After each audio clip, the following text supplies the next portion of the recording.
magandang umaga po sa lahat o mapagpalang araw po sa lahat. Ngayon pong araw na to ala akong ganap sa labas. Wala po akong biyahe ng van. So ngayon po ang aking magiging video mapapanoodin nyo ay ang aking pagluluto ng limango. Luto sa patola na mayroon pong miswa.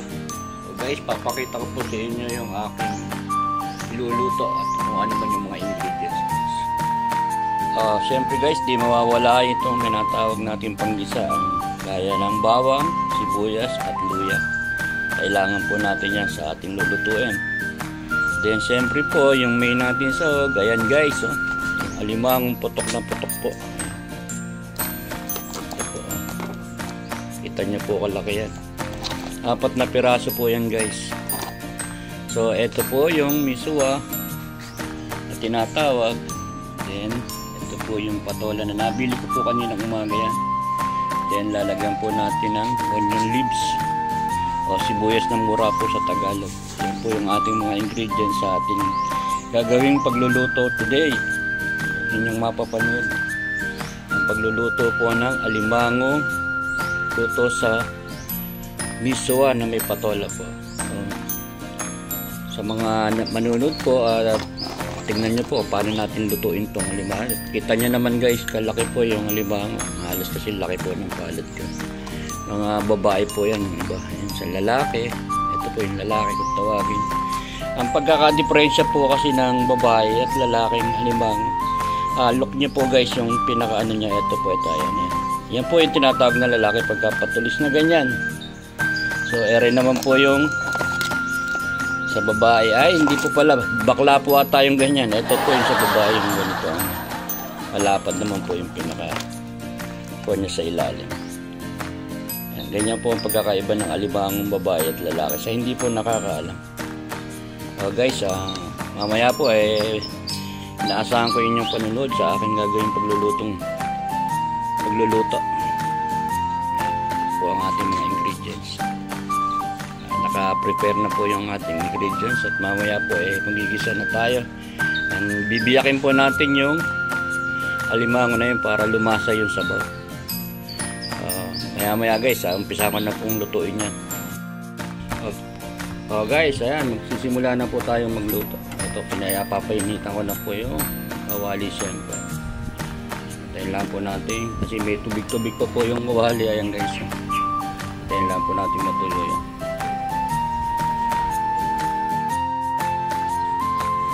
Guys, ayan, mainit na yung kawali. Ayan na po natin magtika.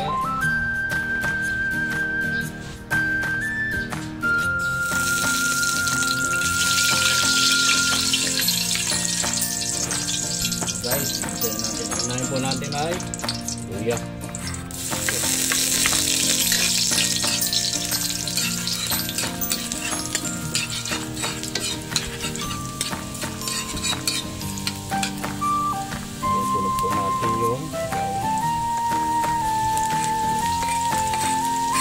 Prepare na po itong bawang.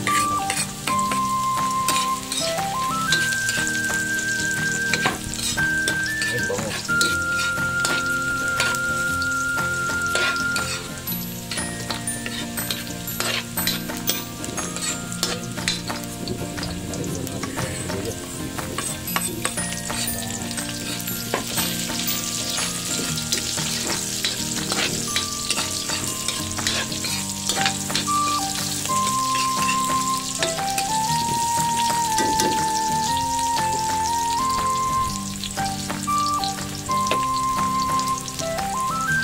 Guys, ito po pakit. Ang talasa lang po ito.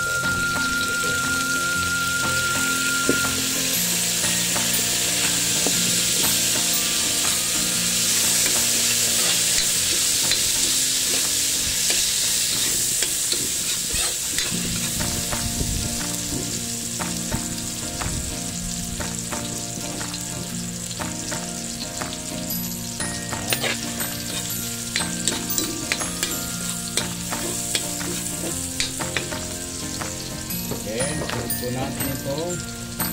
Patola po.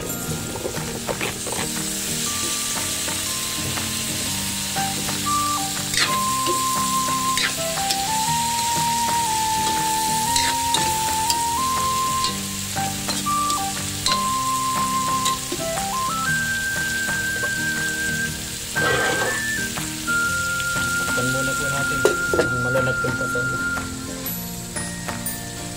And next guys, itong alimango, bibiyakin natin to para po katas po natin sa gitna.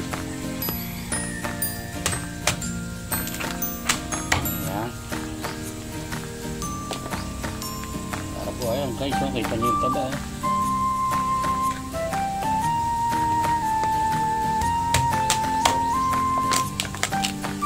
Guys, pulang-pula.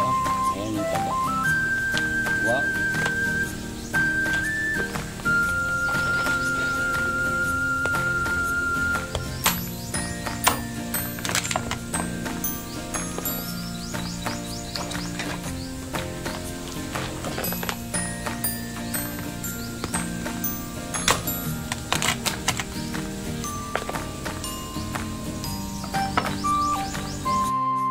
Yung patol. Tingnan natin yan.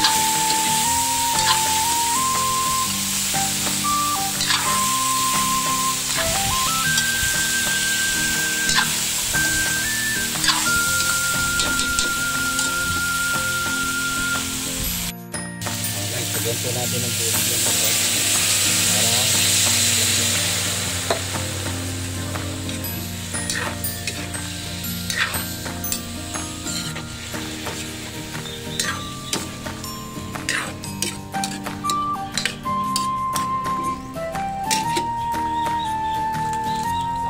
Natin ang betchin.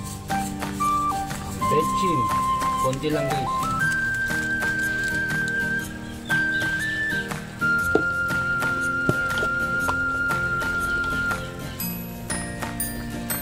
Then, konti pong asin. Kasi po yung patis, pampalinam naman lang yun. Ayaw.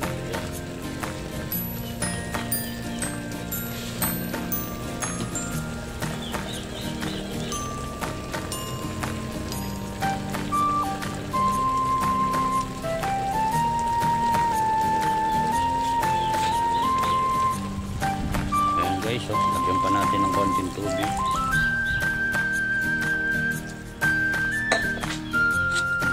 Pagpagin natin ng babya para lasa po ng himalo sa patol, kumapit. Lasa ng asin, betchin at saka po patis. Ayan, then takpan po natin, hintayin natin kumulo. Guys, kumukulo na yan. Ilalagay na natin guys yung ito po, miswa.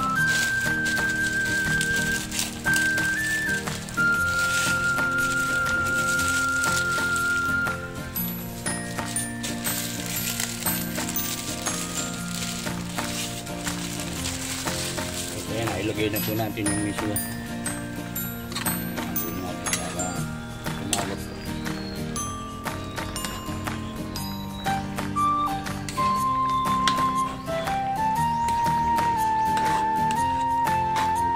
Natin maluto yung miswa na yun.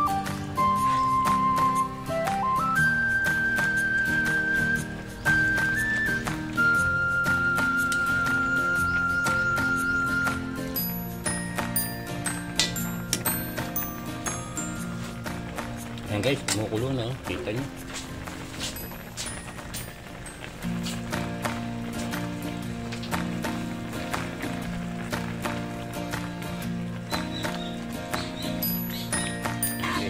Medyo malambot na po yung suwa natin.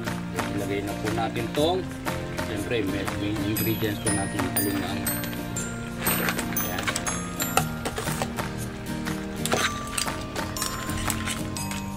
Para po lumasa yung taba ng alimango doon sa patol at miso.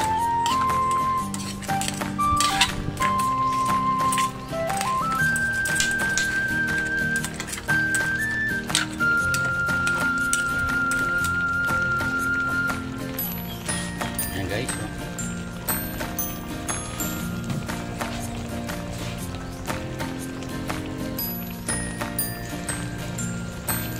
Guys, at po natin siya ng konting tubig. Alam po yung maluto po na po. Actually, ito na po yung alimango. Alam po natin.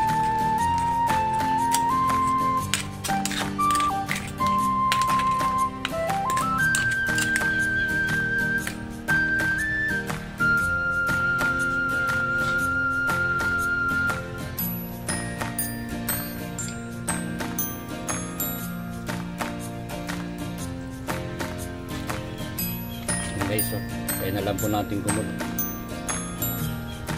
Takpan ko muna guys. Tayin po natin kumulo yan.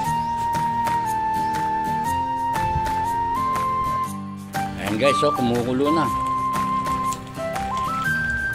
Ibig sabihin, luto na po yan. Kaya na lang po natin yung iyain mamaya. Ito na po yung huling lalagay dyan. Yung sibuyas na mura o onion leaves sa English.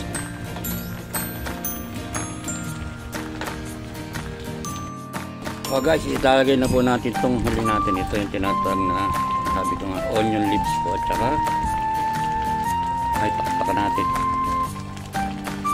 Okay.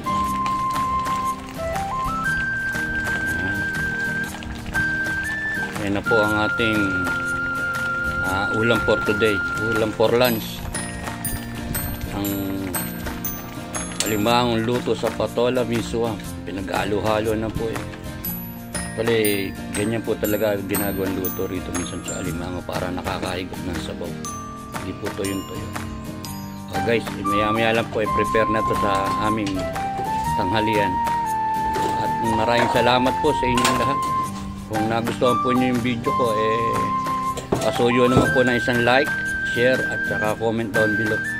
Salamat po and mabuhay po tayong lahat. God bless. Subscribe to my channel.